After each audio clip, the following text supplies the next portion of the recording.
Aujourd'hui, on se démaquille ensemble plutôt qu'on se maquille parce que j'ai eu une grosse journée. Pour vous expliquer ma journée, aujourd'hui, j'étais un petit peu partout. C'est-à-dire que j'ai été voir un match de foot et en même temps, j'ai travaillé sur Miss Univers. Pour ceux qui suivent Miss Univers, vous savez qu'on a tout un projet à soutenir. Moi, c'était un petit peu une évidence puisqu'il y a un sujet que j'ai beaucoup évoqué sur mon année Miss France. C'est rechercher les enjeux, c'est aussi rechercher les causes, comment je peux agir à toutes les échelles, c'est-à-dire à l'échelle de la France par exemple, mais aussi à l'échelle internationale, puisque c'est la portée que nous donne le concours. Je vais rincer mon visage et j'arrive. Je suis de retour. Je vais commencer par venir masser mes cernes avec ce produit, c'est Dermalogica. Moi je trouve que c'est une chance énorme de pouvoir parler de ces sujets et les mettre en avant sur un concours international. Une occasion en or de se faire entendre.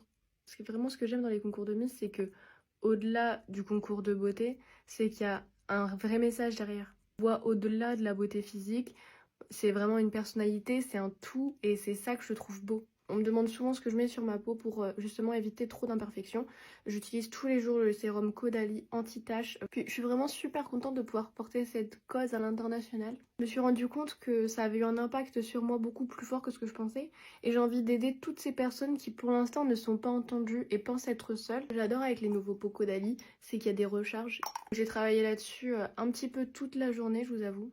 Bon, je vous ai pas clairement dit le sujet que j'allais traiter sur Miss Univers, mais je pense que vous l'avez compris. Et si vous avez compris, franchement, mettez-le moi en commentaire pour voir si on est sur la même longueur d'onde. Et assez tard, alors je vous souhaite une très bonne nuit et je vous dis à demain.